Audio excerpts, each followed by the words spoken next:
Monday on WGR. Thanks for joining us. Mike Schopp and the Bulldog, Eric Wood, and Sal Capaccio as we navigate through the day. What a game. This game was so close. You look at the box score, and, I mean, right up and down the stats, except for penalties. The Bills had more than their share of penalties in this game versus Jacksonville, but really, that's a pretty good escape. And if you're right that Jacksonville is the best of it in the AFC, outside of the Bills, then, I mean, let's go, right? Yeah, I mean, I hope I'm right. I did feel like this was the toughest. You know, whatever anyone, me or anyone else, thinks is the toughest matchup is obviously not very meaningful. You got to go play Denver now, and that'll have its own challenges. But I think Jacksonville was the most well-rounded team in the AFC bracket. The thing about this one, not that Denver isn't at least pretty good, but, man, this is the bye week put into practice versus a team on a short week taking, a beating. Right. Physically, the Bills. That's been a thing all year. But even Allen now, he just always gets through it.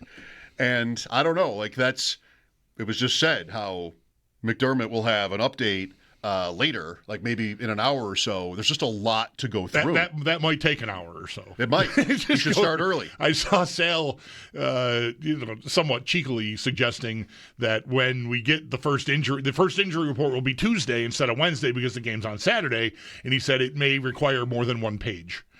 The way things are tracking. I mean, they had a lot of guys that were, listed but played, and a few guys that were listed and didn't play. But now with more injuries, like Allen was still listed. I guess he was, even though he practiced in full. Mm-hmm. He's definitely still going to be listed, I would think, after all that. And I might be in danger of sort of taking for granted his durability or just how tough he is because He hits his hand. The guy, he gets sat on. I'm sure he's fine. I'm watching this game with my son Owen, and he's always, especially about head injuries. He had his own head injury issues when he was playing pretty high-level hockey, so he's very, I think, sensitive to that. And so Allen, he sees the guy squash Allen's head after that one rushing attempt, and I'm like, he's fine. And then the thing at the goal line where his leg gets, bent backwards, hyperextended. He's like, oh no! I'm like, he'll be fine. He'll be fine. He's Josh Allen. He's not. You are not going to have to go through you can even see obviously what happened and what could have hurt him, and still be like, it's like the opposite of Lamar. Lamar a couple times this year has been hurt in games, and the analysis during the game is we think maybe here, you see this guy landed, and it's you can't really tell what happens. Allen, you can tell what happens, but short of a bone sticking out of a body part, he's fine. You're going to go to the tent, he's fine. He'll be back. I'd love it to be more transparent, just for, our curiosity as fans, how he really feels and what is it. So, is he hurt? The leg injury is on his touchdown for 10-7, right? The first rushing touchdown of his. Yeah, and he was laboring after that.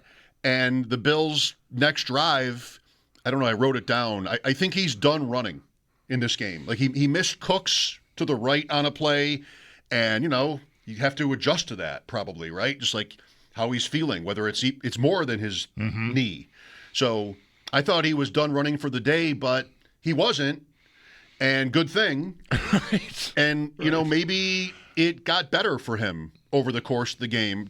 You have that with injury sometimes, where it can go either way. Mm-hmm. Sometimes it's going to stiffen up and hurt more later, and maybe, sort of you keep it loose, or just kind of the pain goes away or something. Yeah, Tony Romo seemed to suggest he thought the hand would hurt later. It might be fine right now, but keep an eye on it. And all he did was complete 80% of his passes, and a lot of those came after he rammed his hand off of, I think it was Torrance's helmet. That one is the one for me because, you watch football all the time, and legs get twisted, and some guys get up, right? It's just not going to stop them. And head injuries is a total guess when you're watching a game. You can sort of look for symptoms like they try to do. But How do you hit your hand on the helmet and just be fine after that? How does that not kill? Like at full force, Right? Yeah. How does that just not kill? Yeah. Or break or something? Just like, I don't know. Right. Guess not. Right. But that's the one. That's the one for me because the other ones can be anything. If I'm like carelessly walking through my house and bang the back of my hand on the corner of an end table or something, like, the whole family knows. Yeah. Oh. I say, oh, oh, oh, oh. Doesn't miss a play. No, he's fine. Just keeps going. Yeah, he's, well, newsflash, he's tougher than me. He's tougher than a lot of people, I think. He is really, really hard to get off the field. Did you ever see the Black Swan? I never did. I know I the thought story of it yesterday. somewhat, Just but like, it's all on him.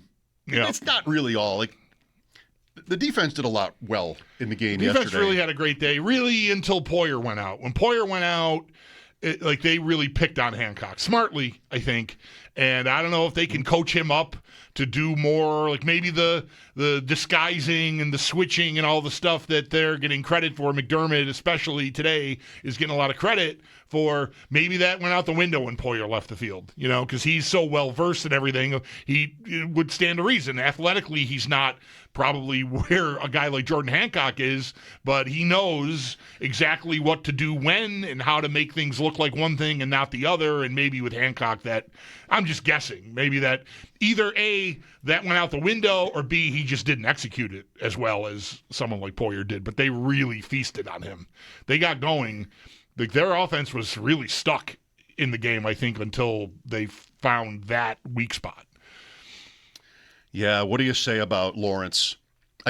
Today I felt maybe I was a little harsh yesterday, but, Justin Herbert last night reminded me of Lawrence, of this in a certain way, where I've got these. I'm so spoiled by what Allen does. As a runner, we know. I mean, we learned really early in his career that there is a huge upside when he's carrying the ball. These other guys are just as big, but there's just nothing dangerous about them. And for me, the play of the day is the 4th and 2 Lawrence run in the second quarter. Play of the day, what is it going to be? A blowout if Jacksonville scores there? No, probably not. But, you're inside the 10-yard line, and they might have already had the lead, 7-3 or whatever it was, Jacksonville. And, he's just falling down on the one handoff to Tootin. And on this play, for all the credit the Bills are, rightly getting for disguising coverages and just how they kind of messed with him, leading to at least one of the interceptions, if not both. I mean, I don't think the second one so much, but the first one, what was that? But, here's how and this is what the Bills have done so many times, is, we're going to take that out of the equation because we're going to have our 6'6", 240-pound running back keep the ball in a bootleg. And it's there. And he just dives for it. What would Allen do? He's going to flip you off as he runs through you. Yeah. But Lawrence, he's not close enough. Well, what he didn't do, he didn't dive, though. He slid, and and Allen, I mentioned this on postgame, too. Allen did the same thing late on one play where I thought it was, maybe it's just a sign of how much he's hurting. Maybe. That he didn't go head first to try to get the yardage. But Lawrence, and the reason I think it's okay to be as hard as you're being on Lawrence is because he hasn't done it yet. Like, Allen has trucked people. Allen has gone head first. Allen has gone through you, over you, around you. He's done everything but drop kick you to try to get that yardage. And here's Lawrence, who's facing that dude on the other side. Thompson. And Allen. Okay. He's got a shot to get that, and I got to slide to protect myself. And I don't know, it's a little revealing. I mean, like, how bad do you really want it? I know. Exactly. It's the playoffs, right? Right. Like this play, he's one of these guys. He has been. And he had a really good season, if not a great season, Lawrence. I'm not going to ignore that. But the conversation about the AFC playoffs all these years is like, who is dog enough?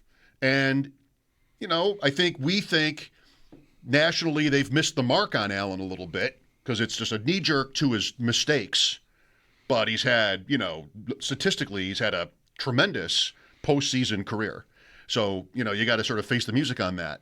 But these other guys like Lawrence and Herbert and maybe Stroud tonight, here's your opening too. Not having Mahomes in the playoffs is there for them too. Here's a moment for you. Here's a chance. Take advantage of it. Yep. Yeah. And I mean, they took the lead with 4 minutes to go. I mean, they did a lot right, Jacksonville. They were tough.